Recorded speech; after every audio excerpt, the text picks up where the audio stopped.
بسم اللہ الرحمن الرحیم۔ السلام علیکم ناظرین، یقیناً آپ عمران ریاض کو جانتے ہوں گے۔ پاکستان میں شاید کوئی ایسا شخص ہوگا جو عمران ریاض کو نہ جانتا ہو۔ پی ٹی آئی کے جو لوگ ہیں وہ پاکستان کا بہادر اور نمبر 1 صحافی اس کو سمجھتے ہیں، لیکن جو پی ٹی آئی کے علاوہ لوگ ہیں وہ ان کو صحافی بھی نہیں سمجھتے۔ یعنی کہ پی ٹی آئی والے پاکستان کا بلکہ دنیا کا بہترین صحافی سمجھتے ہیں، اور اس کے جو مخالفین ہیں وہ اس کو صحافی سمجھتی نہیں ہیں، اور وہ صحافی ہے ہی نہیں، وہ پی ٹی آئی کا نمائندہ ہے۔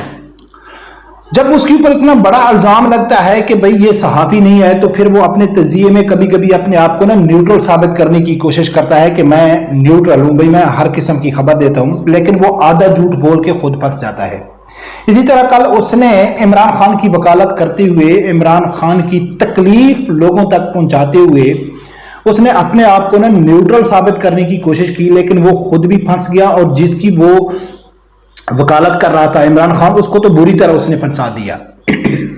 اس نے کیا کہا ہے، سب سے پہلے اس کی ویڈیو ہے، وہ ویڈیو سنو، پھر آگے جا کے بات کرتے ہیں۔ جیل کاٹی ہے، اور عمران خان نے جو 300 دن مکمل کیے ہیں، کسی سیاستدان نے پاکستان کی جیلوں میں، بڑے سیاستدان کی بات کر رہا ہوں میں، جاوید ہاشمی کی بات نہیں کر رہا، میں نارمل سیاستدانوں کی بات نہیں کر رہا، مجھے پتہ ہے سختیاں بھی ہوئی ہیں، لیکن کسی بھی پولیٹیکل پارٹی کے بڑے لیڈر نے جیل کے اندر اتنے مشکل حالات نہیں دیکھے جو عمران خان صاحب نے دیکھے۔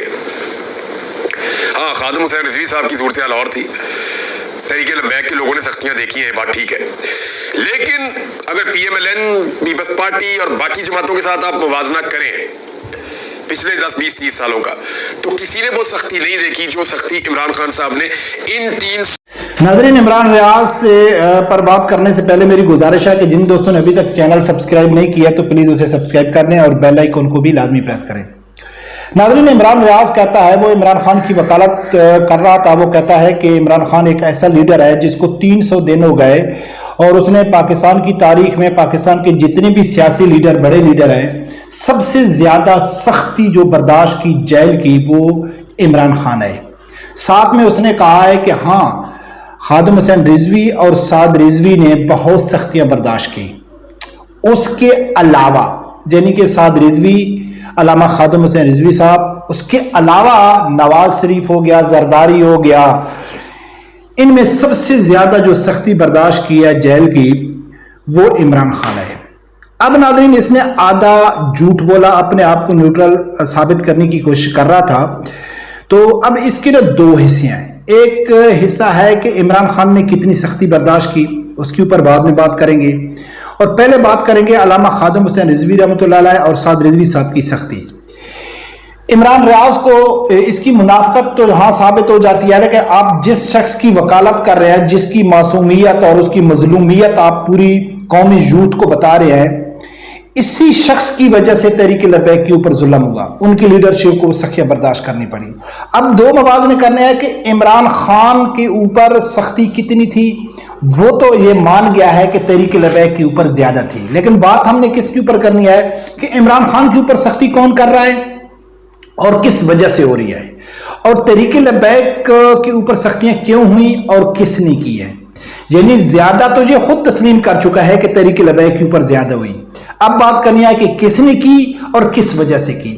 تو ناظرین، تحریک لبیک کے اوپر سختی جو کی عمران خان نے کی، اور کیوں کی کہ اس کے واضح بیانات ہیں شیخ رشید کے، عمران خان کے، کہ ہمارے اوپر بیرونی ملک کا پریشر تھا، فرانس کا پریشر تھا، روسیا کا پریشر تھا، سعودیہ کا پریشر تھا، یعنی کہ واضح طور پر پوری قوم کو یہ پتا ہے کہ مغرب کو خوش کرنے کے لیے، یہود و نصارہ کو خوش کرنے کے لیے، اسی عمران خان نے، جس کی یہ عمران ریاض بات کر رہا ہے، اس نے ایک مذہبی طبقے کے اوپر اتنا ظلم کیا، اتنی سختیاں کی جیل میں، کہ جو عمران ریاض جیسا آدمی بھی تسلیم کر رہا ہے کہ سب سے زیادہ پاکستان میں اگر کسی کے اوپر سختیاں جیل میں کی گئی تو وہ تحریک لبیک کے لوگ تھے۔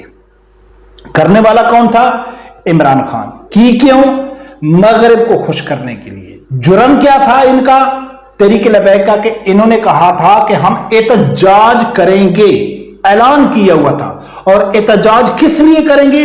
عمران خان کی حکومت گرانے کے لیے نہیں، عمران خان کے خلاف احتجاج نہیں کریں گے، عمران خان چور ہے، ڈاکو ہے، زانی ہے، بدکار ہے، اس لیے نہیں، اس لیے کہ آپ نے فرانس کے خلاف، فرانسیسی سفیر کے خلاف آپ نے قرارداد جمع کرانی ہے.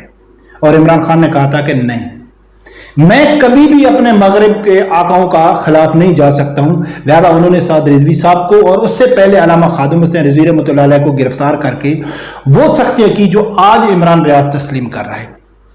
اور دوسرے نمبر پہ جس کی یہ وکالت کر رہا ہے، جس کی وجہ سے میں یہ کہتا ہوں کہ پاکستان کا سب سے بڑا منافق جو شخص ہے نا وہ یہ ہے، یہ عمران ریاض ہے.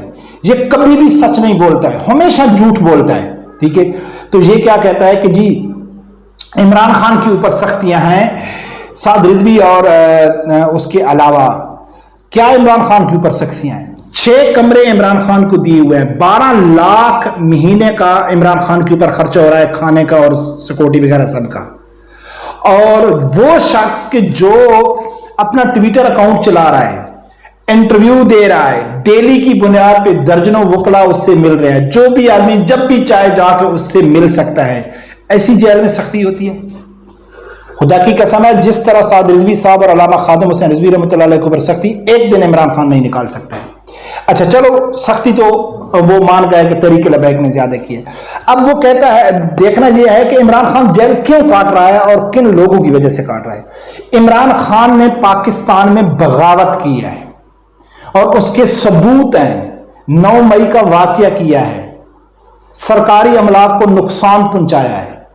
ٹھیک ہے نا، فوج کے خلاف امریکہ، اسرائیل اور انڈیا کے ایجنڈے کے اوپر کام کیا ہے. 9 مئی کا ایک زندہ واقعہ ہے، کوئی الزام نہیں ہے. ٹھیک ہے، اس کی وجہ سے عمران خان کو اپنے ملک میں خود یعنی کہ عدالت میں وہ کیس کا سامنا کر رہا ہے. چوری کا الزام اس کے اوپر ہے کہ آپ نے توشہ خانہ سے گھڑی لے کے چوری کی. 100 ملین پاؤنڈ کا اس کا یعنی کہ غبن کا اس کا وہ کیس ہے. لیکن کیس دیکھو کہ ایک طرف کہ وہ صرف احتجاج کا اعلان کیا ہے کہ آپ اس کو نکالو اور اس کے اوپر سختیاں کی گئی، اور دوسری طرف پہ کہ اس نے بغاوت کی ہے. تو لہٰذا ناظرین، یہ عمران ریاض ہے، یہ ہمیشہ سے کبھی بھی پورا سچ نہیں بولتا ہے. پہلے ایک دفعہ اس نے ویڈیو میں کہا تھا کہ دیکھو افغانستان کس طرح ترقی کر رہا ہے، کیونکہ وہ اس حکومت کو فیل کرنا چاہتے تھے، خاص کر جو پیچھے پی ڈی ایم کی حکومت تھی. ہمارا پی ڈی ایم کی حکومت سے کوئی لینا دینا نہیں ہے. یہ کہتا ہے کہ دیکھو افغانستان میں ان کا کسی بھی ملک کے ساتھ تعلقات نہیں ہے، وہ ملک کیسے ترقی کر رہا ہے.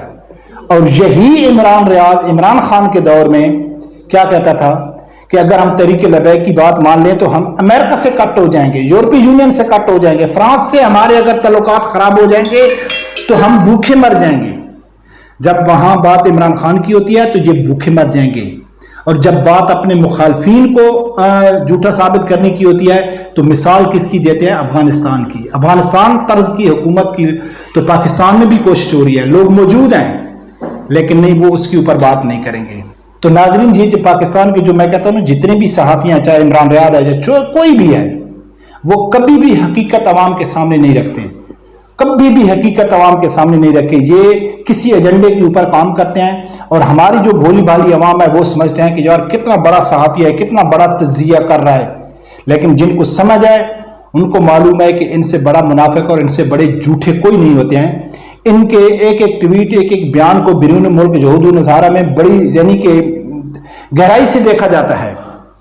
تو یہ نہیں جا سکتے، کوئی ایسی بات نہیں کر سکتے کہ جس کی وجہ سے یعنی کہ ان کو بیرون ملک میں کوئی پریشانی ہو یا ہو. تو لہٰذا ناظرین، یہ تو مان گیا ہے کہ تحریک لبیک کے اوپر سب سے زیادہ سختیاں ہوئیں، اور ہوئی کیوں؟ مغرب کو خوش کرنے کے لیے. سمجھنا کس کو ہے؟ پاکستانی عوام کو سمجھنا، اور انشاءاللہ وہ وقت دور نہیں کہ ایک نہ ایک دن پاکستانی عوام کو اس چیز کی سمجھ آ جائے گی. رب پروردگار سے یہی دعا ہے، اللہ تعالیٰ میرے سمیت ہر آدمی کو حق ساتھ سننے کی اور اس کے ساتھ کھڑے ہونے کی توفیق عطا فرمائے.